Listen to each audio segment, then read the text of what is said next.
وأنذر عشيرتك الأقربين তোমার নিকটবর্তী যারা আছে তাদেরকে তুমি আল্লাহর ভয় দেখাও, নামাজের জন্য তাদেরকে বলো, আল্লাহর ভয় তাদের অন্তঃকরণের মধ্যে সৃষ্টি করে দাও। আর এই নামাজ পড়তে হবে জামাতের সাথে, নামাজ পড়তে হবে কিছুর সাথে? জামাতের সাথে। রাসূল করিম সাল্লাল্লাহু আলাইহি ওয়াসাল্লাম বলছেন, হুজুরের কাছে, আল্লাহর নবীর কাছে হযরতে আবু হুরায়রা রাদিয়াল্লাহু তাআলা আনহু হাদিসটি বর্ণনা করেছেন। হুজুরের কাছে একজন অন্ধ লোক এলো। সেই অন্ধ লোক এসে বললেন, হুজুর আমি তো চোখে দেখি না, জামাতের যে গুরুত্বের কথা আপনি বললেন, আমাকে কি রুখসত দেওয়া যায় নাকি? আমি অনেক সময় সাথী সঙ্গী পাই না, আমাকে কি রুখসত দেওয়া যায় নাকি? হুজুর বললেন, হ্যাঁ তোমাকে রুখসত দেওয়া গেল।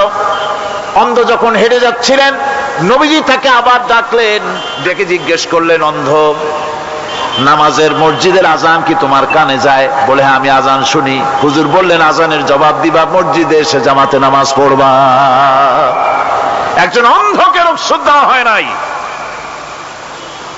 মসজিদে আজান শোনার পর ঘরে বসে যদি নামাজ আদায় করেন, নামাজের হক আদায় হবে না। হুজুর সাল্লাল্লাহু আলাইহি ওয়াসাল্লাম বলেছেন, মসজিদে আজান হওয়ার পর যে ব্যক্তি ঘরে বসে নামাজ পড়ে, আমার ইচ্ছা হয় ঘরটা আগুন দিয়ে জ্বালায় দেই। কে বলতেছেন? রাহমাতুল লিল আলামিন বলতেছেন। রাহমাতুল লিল আলামিন বলতেছেন, ঘরের মধ্যে যদি মেয়ে লোক আর বাচ্চারা যদি না থাকতো, তাহলে আমার ইচ্ছা হয় আমি বলি আগুন দিয়ে ঘরটারে জ্বালায় দাও। এই ঘরের মহব্বতেই তো সে বাইর হয় না। নামাজের এত বড় গুরুত্ব দেওয়া হয়েছে। আমার বন্ধুগণ, এই নামাজের জামাতি আল্লাহর নবী জীবনের শেষ নামাজ জামাতে আদায় করেছেন। জীবনের শেষ নামাজটাও জামাতে আদায় করলেন। তখন তার এমন অবস্থা, এত অসুস্থ, দাঁড়াতে পারেন না, হাঁটতে পারেন না। দুইজন সাহাবীর কাঁধের উপরে ভর করে তারপরে বহু কষ্ট করে মসজিদে গিয়ে নামাজ আদায় করেছেন। খুতবা দিয়েছেন, বললেন, খুতবা দিতে গিয়ে বললেন, আজ থেকে মসজিদে নববীর চতুর্দিকের সকলের দরজা বন্ধ হয়ে যাবে, শুধু আবু বকরের দরজাটা খোলা থাকবে। আল্লাহর নবী বললেন, আল্লাহ রাব্বুল আলামিন এই পৃথিবীতে তার এক বান্দাকে জাগতিক সব সম্পদ দিতে চেয়েছিলেন, কিন্তু সে বান্দা সব জাগতিক সম্পদকে উপেক্ষা করে মাবুদের সঙ্গে দেখা করা বেশি জরুরি, বেশি পছন্দ মনে করেছেন। এতটুকুন কথা নবীজি বললেন, কেউ কিছু বুঝলো না। হযরতে আবু বকর রাদিয়াল্লাহু তাআলা আনহু হুজুরের এই কথা শুনে কাঁদতে কাঁদতে তিনি অস্থির হয়ে যাচ্ছেন। সাহাবীরা চিন্তা করলেন, হুজুর কার না কার কথা বলেছেন, তাতে কান্নার কি আছে? বয়োবৃদ্ধ, জ্ঞান বৃদ্ধ হযরতে আবু বকর রাদিয়াল্লাহু তাআলা আনহু বুঝতে পেরেছেন, এই পৃথিবীর সব সম্পদ তো আল্লাহ হুজুরকেই দিতে চেয়েছিলেন। তিনি সমস্ত সম্পদকে উপেক্ষা করে তার মাবুদের সঙ্গে দেখা করার জন্য প্রস্তুতি নিয়েছেন। তার মানে হলো আল্লাহর নবীর বিদায় হয়ে যাবেন, আমরা নবী থেকে এতিম হয়ে যাব। নবীজি ঘরের মধ্যে প্রবেশ করলেন, প্রচন্ড জ্বর এলো।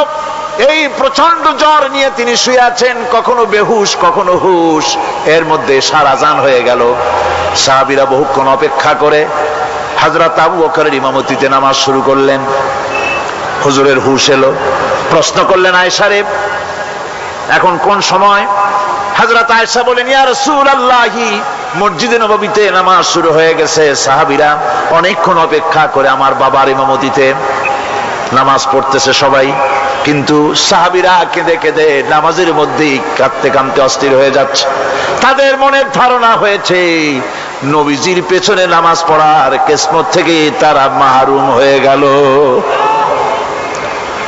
নবীজি বলেন, আয়েশা দরজা খুলে দাও আর আমার মাথাটা একটু উঁচু করে ধরো, আমি একটু নামাজের দৃশ্যটা দেখি। দরজা খুলে দেওয়া হলো, নবীজির মাথা উঁচু করে ধরা হলো। নামাজের জামাতের দৃশ্য দেখে নবীজি আবার শুয়ে পড়লেন। হযরত আয়েশা লক্ষ্য করে দেখেন নবীজির দুই চোখের কোনা দিয়া পানি পড়তেছে। মা আয়েশা জিজ্ঞেস করেন, ইয়া রাসূলুল্লাহ, নামাজের দৃশ্য দেখে চোখে কেন পানি এলো? হুজুর বলেন, আয়েশা রে, এটা কোনো দুঃখের পানি নয়, এটা তৃপ্তির পানি। এই যে জামাত নামাজ পড়তেছে লোকেরা, এই জামাত কায়েমের জন্য তায়েফের ময়দানে অনেক রক্ত আমার ঝরেছে, উহুদের ময়দানে দান্দান মুবারক শহীদ হয়েছে, সাহাবায়ে কেরাম জীবন দিয়েছে। এই যে জামাত আমি দেখতে পেলাম, ভবিষ্যতের একটা ছবি যেন চোখে ধরা পড়লো। আমার মনে হলো কিয়ামত পর্যন্ত এই পৃথিবীতে আমার যত উম্মত আসবে তারা এইভাবে করে জামাতে নামাজ আদায় করবে। নবীজি মাথার কাছে মালাকুল মউত যখন এসে গেছেন, আমার ভাইরা, এই পৃথিবীতে যত নবীরা এসেছিলেন মৃত্যুর সময় সমস্ত নবীরা শেষ কথা যেটা বলেছেন, হাদিস, সমস্ত নবীরা উম্মতের জন্য মৃত্যুর মুহূর্তে শেষ কথা যেটা বলেছেন সেটা হলো আসসালাত, আসসালাত, নামাজ, নামাজ। আমার নবী যখন বিদায় হয়ে যান, বিদায় মুহূর্তে মেয়ের কথা বললেন না,